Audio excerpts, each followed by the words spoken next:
The biggest airplane ever built flew once. Once. For 26 seconds. Then it never left the ground again. Picture this, a wingspan of 320 feet, about 97 meters, longer than a football field, wider than a modern jumbo jet. A flying boat carved almost entirely out of wood, weighing roughly 400,000 pounds, close to 180 tons. 8 engines, built to carry 750 soldiers across an ocean. And here's the part that should stop you cold. It cost $23 million. And in today's money, that's over $250 million. Government money, wartime money.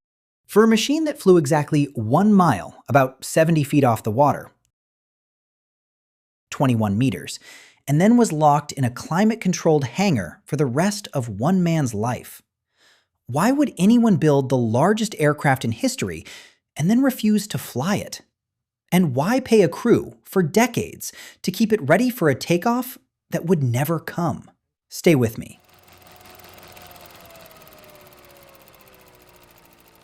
Rewind to 1942. America is at war. German U-boats are hunting in the Atlantic, and they're winning. Cargo ships full of troops and supplies are going to the bottom faster than the shipyards can replace them. So someone asks a simple, desperate question. What if you didn't sail across the ocean at all? What if you flew over it, above the torpedoes? That idea belonged to a shipbuilder named Henry Kaiser. But Kaiser built ships, not planes. So he went looking for a partner who built the impossible. He found Howard Hughes. Now, you have to understand who Hughes was. He wasn't just rich. He was one of the richest men alive. A movie producer, a record-setting pilot, and an engineer who genuinely believed the rules of physics were negotiable. Tell him something couldn't be done, and he'd spend a fortune proving you wrong. The government handed them a contract. Build 3 giant flying boats. And then came the catch that changed everything. Aluminum. Every airplane needs it. And in 1942, every ounce of aluminum in America was spoken for. Fighters, bombers, everything the war machine could swallow. The government told Hughes he couldn't have it. So what do you do when you're asked to build the largest aircraft in the world, and you're forbidden from using the one material aircraft are made of? You build it out of trees. This is where the legend gets its name. Critics sneered and called it the Spruce Goose, a flying barn, a rich man's toy. But here's a detail almost nobody gets right. It was barely made of spruce at all. The aircraft was built mostly from birch, layered and glued under heat and pressure using a process called Duramold, thin sheets of wood pressed into something that behaved almost like a single solid shell. Think of it like the world's most expensive plywood, except this plywood had to lift 200,000 pounds into the sky and not snap. Hughes hated the nickname. He never used it. To him, it was always the Hercules. And the strangest thing? Almost no one believed it would ever fly. The war was the whole point. The U-boats, the urgency, the troops drowning in the Atlantic. That was the reason this machine existed. But building something this big, out of wood, by hand, perfecting every curve and every joint, takes time. A staggering amount of time. By the time the Hercules was anywhere near finished, the calendar had betrayed it. 1945 came, the war ended, Germany surrendered, Japan surrendered, the U-boats were gone, and the troop ships sailed safely. So picture the position Hughes is now in. He spent years and millions of taxpayer dollars on a flying boat designed to solve a problem that no longer exists. The war it was built for is over, and the plane still hasn't left the water. What would you do? Quietly walk away? Cut your losses? Hughes did the opposite. He doubled down. and that decision dragged him into a room that nearly destroyed him. Washington, 1947. The Senate wanted answers. Where did all that money go? 3 flying boats had been promised. Exactly 0 had been delivered. To a lot of senators, the Hercules looked like the perfect symbol of wartime waste. Millions burned on a giant wooden bird that had never so much as lifted off. So they hauled Howard Hughes in to testify. And this is where it gets personal, because Hughes didn't hide. He fought. He sat in that hearing room and he made a promise that sounds insane when you say it out loud. He told them, and I'm paraphrasing, that this plane was the product of his life's work and his reputation, and if it failed to fly, he would leave the country in shame. Imagine staking your name in public on a wooden machine that the entire press corps was calling a joke. That's the bet he made, and now he had to win it. The hearings paused. Hughes flew back to California, and he had something to prove. November 2nd, 1947, Long Beach Harbor, California. The official plan that day was simple: taxi tests. Just run the Hercules across the water, check the controls, the engines, the handling. Nobody was supposed to take off. Reporters had been invited aboard for a slow, boring ride across the harbor. Some of them got off before the final run. Bored. Big mistake. Hughes climbed into the cockpit himself. He pushed the throttles forward on all 8 engines. The Hercules surged across the water, faster, faster, past taxi speed, past anything the journalists had been told to expect. And then the impossible happened. The wooden giant lifted off the water. 70 feet, about 21 meters. For roughly 26 seconds, the largest aircraft ever built was flying, skimming a little over a mile across the harbor at around 135 miles an hour. The reporters still aboard scrambled to the windows. The ones who'd left in boredom missed the only flight that would ever happen. Then Hughes brought it back down, gently onto the water. And that was it. Here's the part nobody talks about, though. Was it really flying, or was it cheating? Aerodynamicists will tell you the Hercules was likely riding what's called ground effect, a cushion of compressed air that builds up between a wing and the surface just below it. At 70 feet up, with a wing that wide, the plane may have been trapped in that cushion, unable to climb any higher, even if Hughes had wanted to. So, did the Spruce Goose truly fly? Or did it just hop? Historians still argue about it, but it doesn't matter, because Hughes had what he needed. It left the water. He'd kept his promise.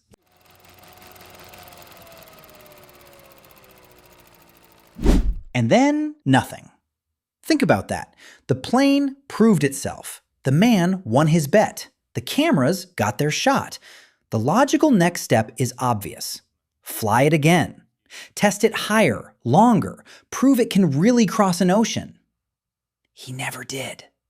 The Hercules went back into its hangar and stayed there. But here's where Howard Hughes stops being eccentric and starts being something stranger. He didn't sell it. He didn't scrap it. He didn't donate it. He kept it.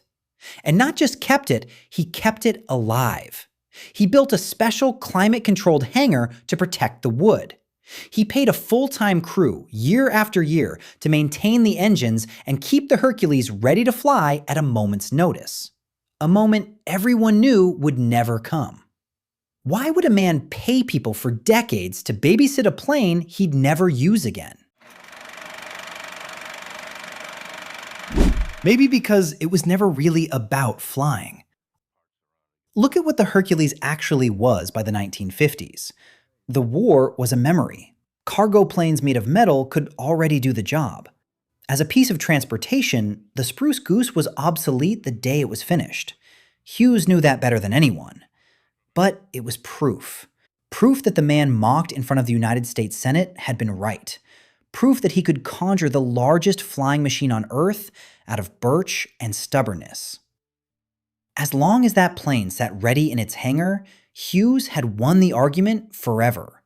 It was the most expensive trophy in history. And here's the detail that tells you everything. He kept paying that crew, kept that hangar humming, right up until he died in 1976. A recluse by then, sealed away from the world. The plane outlived the war by 30 years. And it outlived the only man on Earth who refused to let it go. So what does a single 70-foot hop actually prove? Maybe nothing about aviation. The Hercules never carried a soldier, never crossed an ocean, never did the one job it was built for. Every record it set, biggest wingspan of any aircraft ever flown. A title it held until 2019, it set while sitting still. But maybe it proves something about us, about the thin line between vision and obsession, about what a person will spend to be told they were right. Henry Kaiser walked away early and let his name come off the project. Hughes never walked away from anything. Today, you can still stand under those 320-foot wings in a museum in Oregon and look up. It's enormous. It's beautiful. And it flew for less time than it takes to read this sentence twice. The greatest airplane that never went anywhere.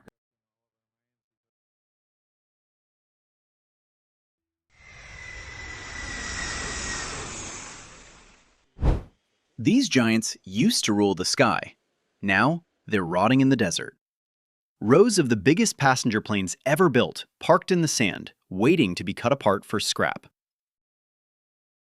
The Boeing 747, the Airbus A380. For half a century, if you crossed an ocean, you probably did it inside one of these. They were the queens of the sky. Today, they're the queens of the desert. Here's what should stop you. These planes didn't die because they got old. They didn't die because they were unsafe, or slow, or broken. They died because the world quietly decided it didn't need them anymore. The biggest, most magnificent machines in the history of flight made obsolete almost overnight. So how do you go from bigger is better to bigger is dead in a single generation? Stay with me.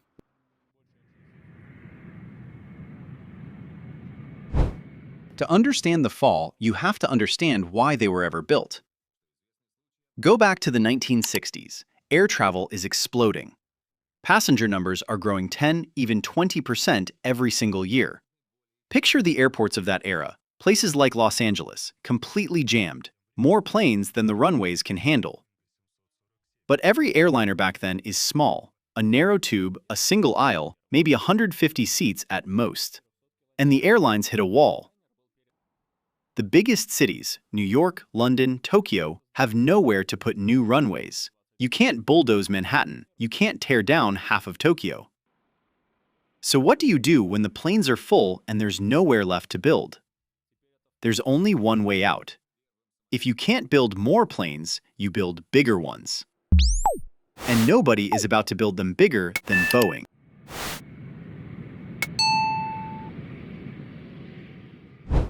In 1969, the 747 takes to the sky, and people genuinely can't believe it. Something that enormous, that heavy, lifting off the ground looks impossible. Boeing has bet the entire company on it, borrowing so much money that one bad year could sink them. Insane gamble, right? But it pays off beyond anyone's dreams. The four-engine giant can carry hundreds of passengers across any ocean on Earth. Airlines line up around the block. In 1970 alone, Boeing delivers 92 of them. A staggering number for a plane that size. These aren't rare birds. By the 1990s, somewhere in the world, a 747 is taking off almost every single hour, around the clock. The age of the giant has begun, and for 30 years, nothing can touch it. Here's the system that made the giant king. They called it hub and spoke. Instead of flying you straight to where you want to go, airlines funnel everyone through a few massive hub airports. You fly a small plane to the hub, climb aboard a giant for the long ocean crossing, then catch another small plane on the far side. Why route everyone through a handful of huge airports? Because the whole model depends on cramming as many people as possible onto those long flights. And nothing crams people like a jumbo. The bigger the plane, the cheaper each seat, at least on paper. For decades, this math rules aviation. So when Airbus looks at the future, it sees only one answer. Go bigger. Go bigger than Boeing ever dared. And so comes the most ambitious airliner ever attempted. The Airbus A380. Not one passenger deck, but two, running the entire length of the plane. The largest passenger aircraft ever built. Period. It can carry over 500 people, in some layouts more than 800.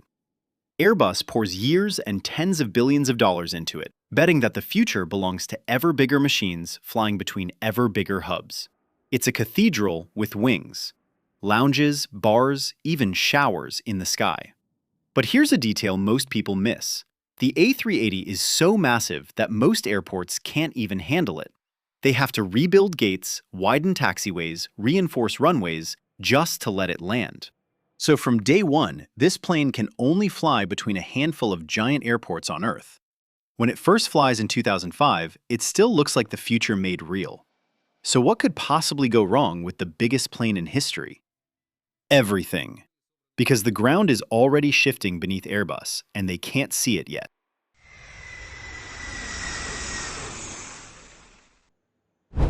While Airbus was building the biggest plane ever, passengers were quietly changing what they wanted.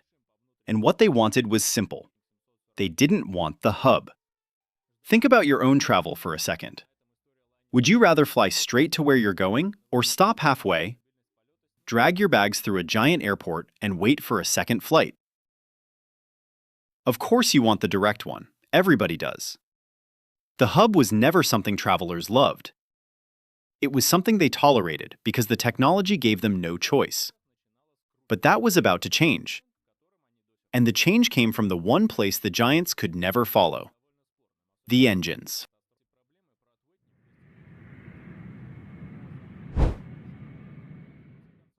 For most of aviation history, there was an iron rule. To fly across an ocean, you needed 3 or 4 engines. Because if one failed over open water, you needed enough left to limp to safety. 2 engines simply weren't trusted that far from land. And that single rule was the giant's armor. It's why the 4-engine 747 owned the oceans for decades. But then, something changed. What finally broke the giant's grip? The engines got better. Dramatically better. So reliable that regulators wrote a whole new rulebook called ETOPS. The rules that let a twin-engine jet fly hours away from the nearest runway. And suddenly, a plane with just 2 engines, like the Boeing 777, the 787, the Airbus A350, could cross any ocean on Earth. The giant's greatest advantage just vanished into thin air. Now run the numbers, because this is where the giants die. 4 engines means roughly twice the fuel, twice the maintenance, twice the cost of a twin.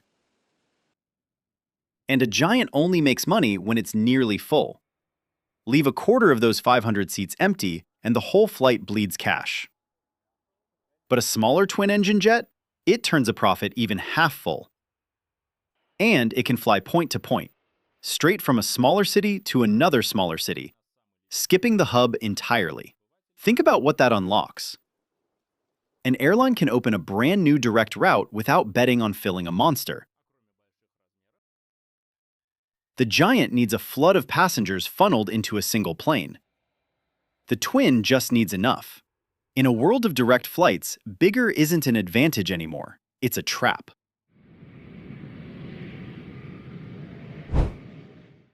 And so the giants fall, not in a fireball, but in a spreadsheet. Airbus reads the writing on the wall first. The A380, the largest airliner ever built, is cancelled after barely a decade. The very last one is delivered in December of 2021. Only 251 were ever built, a fraction of what Airbus dreamed of. The 747 holds on a little longer, mostly hauling cargo, until January 31, 2023, when Boeing delivers the final one and closes the line forever. After more than 50 years. Two queens, both sent to the same place. Drive out to the dry deserts of California or Arizona, and you'll find them lined up in rows. Dozens of the most expensive machines ever built, baking in the sun. Some are stripped for parts, their engines worth millions on their own. Others just wait for the cutting crews. And here's the twist nobody saw coming. While the giants were rotting in that sand, the world couldn't get enough of those smaller twins. To this day, manufacturers still can't build them fast enough to keep up. So this is the real story of the jumbo jets. They didn't lose because they were bad. They were marvels. Some of the greatest machines humanity ever flew. They lost because the world stopped needing what they were good at. So what actually killed them? Not a rival, not a disaster, a solved problem. The giants were built for a world of too many people, too few runways, and engines you couldn't trust over the sea. One by one, every piece of that world disappeared, until the answer no longer fit the question. We thought bigger was the future. It turns out bigger was just the only thing we could do at the time. The sky never wanted the biggest plane. It wanted the right one.